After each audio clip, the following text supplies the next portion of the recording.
Hello, everybody. My name is Jacob, and I like sports. Welcome to another edition of JK Sports. I hope you guys are you and your families, holding up well through this tough time. And hopefully, very soon, if we all keep cooperating, we're all going to be able to go to our normal lives and act as we were before. But since we're still here, since we still have no actual sports to talk about, and with the NFL draft coming up in like 2 weeks, we've already covered the top 10 picks, but now I want to cover the three best quarterbacks, individually speaking. I want to point out the good out of them and the bad out of them.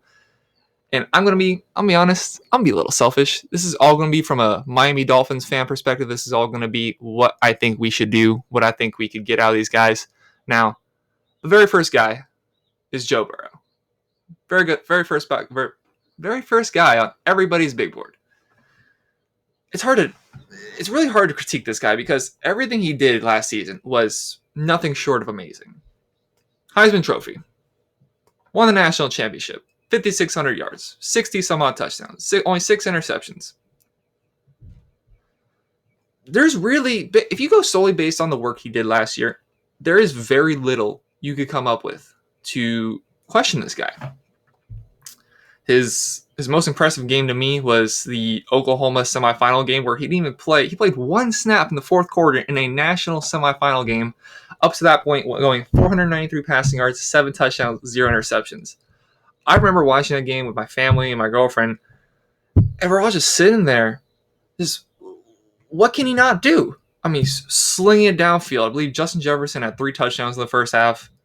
He had a few rushing opportunities. He had complete control over the game. And then the very next game they played in, which was the national championship game against Clemson, rough start, I guess you could say, but I mean, they won convincingly. Goes off smoking a cigar in the locker room afterwards. He's mobile. He's confident. He's a great leader.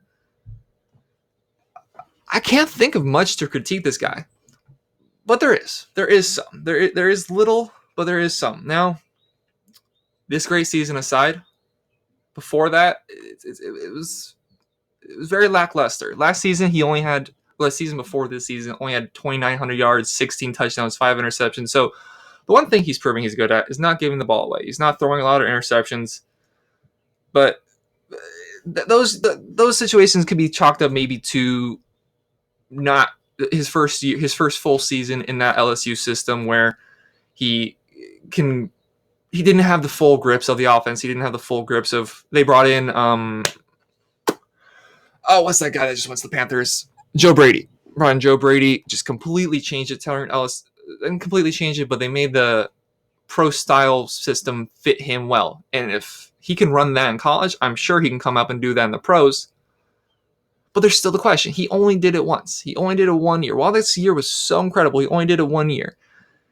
And in that season last year, coming against our second guy, Tua Tagovailoa, they lost, I believe, 21-0, a high 20 score to nothing, and where he only had 184 yards and threw one of those touchdowns. Now, while he's, of course, had this great year, nothing about last season should be questioned. But him as a quarterback, is he better than Tua? I don't know. I think we'll have to run through Tua's sheet here to be able to describe Tua. But we know what we're getting from him. You're getting an athletic guy he's mobile enough. He's not gonna Russell Wilson, and he's not gonna Lamar Jackson. He's not gonna be running around, but he's mobile enough that he can run around the pocket, get out of the pocket, roll out, has a really nice throw when he's on the run, and I like it. I really like what I see from him. I really like what I see from translating from LSU going to the pro system. Now, the guy that I think does need a lot more of a closer look would be Tua. In my opinion, he's the most skilled quarterback coming out of this class. He's more skilled than Burrow. He's more skilled than Herbert. I mean, he came off the bench his freshman year, won the national championship. The next season went to the national championship again. This season, arguably could have gone to another national championship game. He's really nice footwork within the pocket. Has really nice accuracy. He doesn't have the strongest arm in the world, but he can sling it. He can sling it with the rest of them. And the thing that I like the most about him is he has improved every single season that he's came in and played. From whether it's yards per attempt, touchdown to interception ratio, completion percentage, quarterback rating. Every single season he's played, all of those have gotten better. Now, his yards aren't as good this year as they were last year, but last year he played more of a full season. He, if fully healthy, he is easily the best quarterback in this draft. I mean, you look at his accuracy this year, 71.5%. You can't ask for anything more than that. You can't ask for anything more than somebody who can scramble slightly. He's better in the pocket than out of the pocket. He can move around in the pocket. He can sling it downfield. He can sling it precisely. It's really quick release. And it's clear he has a really good work ethic. Now, speaking for me, if I haven't played the entire season, hardly ever, maybe coming in when we're blowing teams out because Jalen Hurts has the starting job, whole season, just coming in cameo appearances. National championship comes around, halftime, Alabama's down to Georgia. Freshman quarterback, Tua Tagovailoa, is Coach Saban looks at him like, hey, you want to come in? Tua's like, sure. Comes in, wins the national championship. Very first play of overtime, just down the sideline touchdown. To have the mental strength to not question your own ability, to come in, know exactly what you need to do, and get it done, it's very impressive to me. Also, while his injuries are a very big concern, how he's handled these injuries also really makes me excited. I mean, right now you see the videos of him working around, running around, trying to prove that he can still move because he has a great arm. In terms of a thrower, he's really good. But we want to know whether he can still move around. He's never been the quickest. Russell Wilson, he's trying a lot to be Russell Wilson. The only difference between him and Russell Wilson is Russell Wilson really hasn't been caught, whereas there's been multiple occasions now where he's been doing his thing, running around, and he's been caught. Look at that nasty tackle against South Carolina, I believe, where the two defenders landed on top of him. If you're quick enough, or if you think you're quick enough, why are you getting caught? But the way he's handled it since then, how he's come out and done nothing but work, done nothing but try to improve himself, and prove himself that he's still a worthy quarterback. I love the work ethic I see. I love the... even better, when coming back from that ankle injury that he sustained... when was that even? Sometime like a year ago or so. Oh no, it was earlier this season actually. And then coming back into play against LSU and Joe Burrow in what I believe is to be his the best regular season college football game I've ever seen. I was watching it down in the Keys, and you got a bunch of people around me just glued to the TV, just the two best quarterbacks in the nation, back and forth. And by itself, it's impressive. But then when you think about the fact that he did it on 1 foot, he comes out and throws 418 yards, 4 touchdowns, and nearly still gets the victory over Joe Burrow, who is considered to be the best in the class. Now, if he can do that on 1 foot, what can he do on 2 feet? But you don't want him to have to do that. And the issue is we don't know what he's going to have to do. We don't know when he's going to be injured. We don't know when he's going to be available. He's had 4 major, what we would consider major injuries.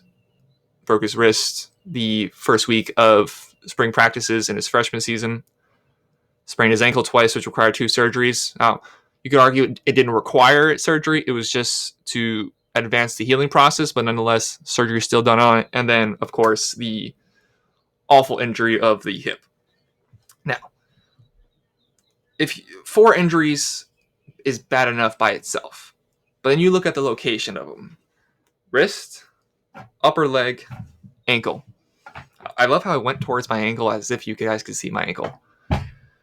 They're not central. They're not all in one area. They're injuries that are taking place throughout his body, which I can't lie, they scare me.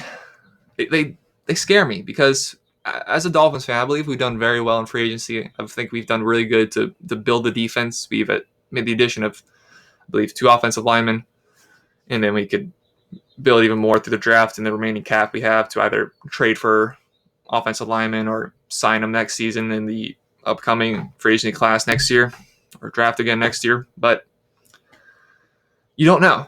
If he's caught playing against college talent, if he's running around and still can't outmaneuver college talent, what can he do against the pros? What is he going to do when he's got J.J. Watt, when he's got, Bobby Wagner, I said Wagner as if he's German, Bobby Wagner, these great defensive players, coming down his throat. Ooh. Ignore I said that. Running after him, trying to chase him down. What can he do to differ the results he's got in college to what he can do in the pros? Now, I think he definitely needs to get a good sliding coach, to get some baseball guys to just teach him how to slide, for one, because while he's athletic enough to scramble and get that initial scramble going, I don't believe he's quick enough to outmaneuver some of these. I mean, he's proved to not be able to do it against these SEC players, but also, it comes to the NFL, everybody's like, you got SEC players, and you got NFL players, and then a whole other tier above that.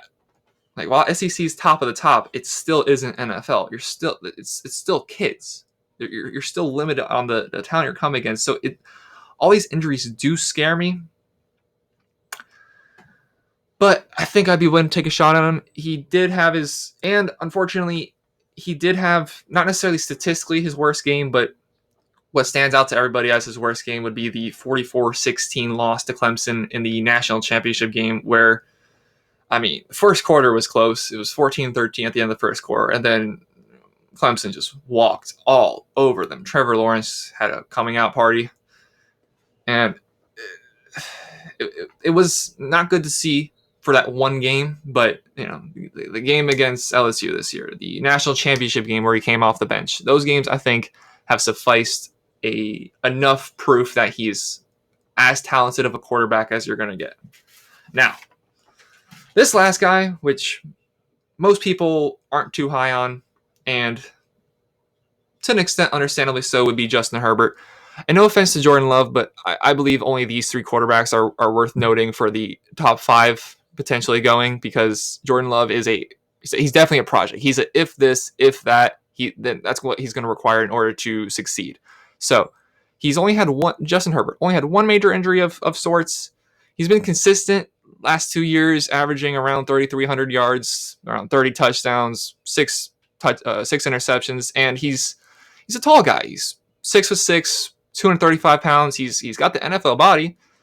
He's got a pretty good arm. He's clearly really good, really mobile. He scored 3 rushing touchdowns in the Rose Bowl game this year, and he's good. He's good. I don't want to sit here and trash him too much, because he is a very good quarterback.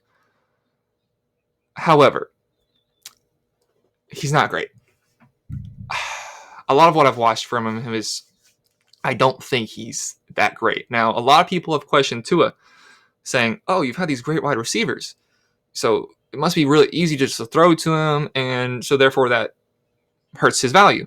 Well, while Oregon, I would not even begin to try to say that Oregon has a good wide receiving core.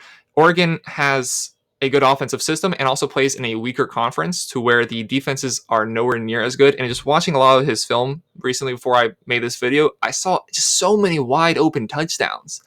So many fake screen, streak up the sideline touchdowns that you're not going to get a lot in the NFL.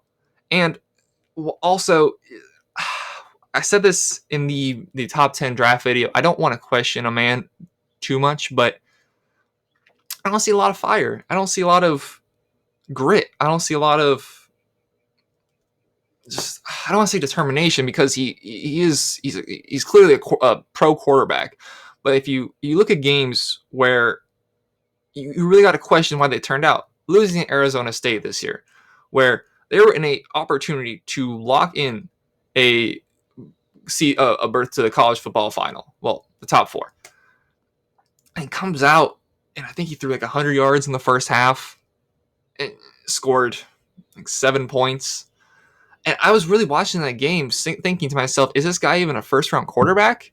And then you take last year when they lost to, or 2 years ago when they lost to Stanford when they were up 24-7 at the end of the first half, and then they come back and Stanford comes back and wins in overtime. And at the time, people thought Stanford was good, but then Stanford quickly proved themselves to not be worthy of the place they were in the rankings at the time. I have a lot of questions whether Justin Herbert's great. I have no questions whether he's good. I have a lot of questions whether he can push forward and prove that he's a elite tier quarterback. And quite frankly, I don't think he's going to get there. Now, who would I take? Who would I take if I'm the Dolphins? What would I do? Now, the downside of both the downside of both Burrow and Tua is I think we would have to trade up. Definitely with Burrow. We would definitely have to trade up to try to get Joe Burrow. Most likely with Tua, the Chargers can trade up, but anything the Chargers offer, we can outbid them. It's just a matter of whether we're willing to do it. Now, all these things being said, personally, what I would do depends on what the Bengals ask. If the Bengals ask for 3 first-round picks and that's it, I'm shaking their hand saying, yes, thank you, give me my guy, here's your picks. Because I think you're going to get a much higher guarantee out of Burrow. He's not necessarily better than Tua, but he's definitely good enough to the point that we're going to have a very successful team with him. Now, best case scenario, I would love to go with Tua, but his injury really scares me. If you can't stay healthy, if you can't be on the field, it really brings a lot of questions around you. So I would probably look to trade up for Burrow, but most likely, the most likely answer that we're going to get is we're going to end up with trading up for Tua, and I'm perfectly happy with that. All right, everybody, thank you very much for watching. My name is Jacob. I like sports. This is JK Sports. Now, if you have any comments or any suggestions, please get them below. Please message me. Please come to me. Please subscribe. Thank you, everybody, for watching. Have a great rest of your day. Goodbye.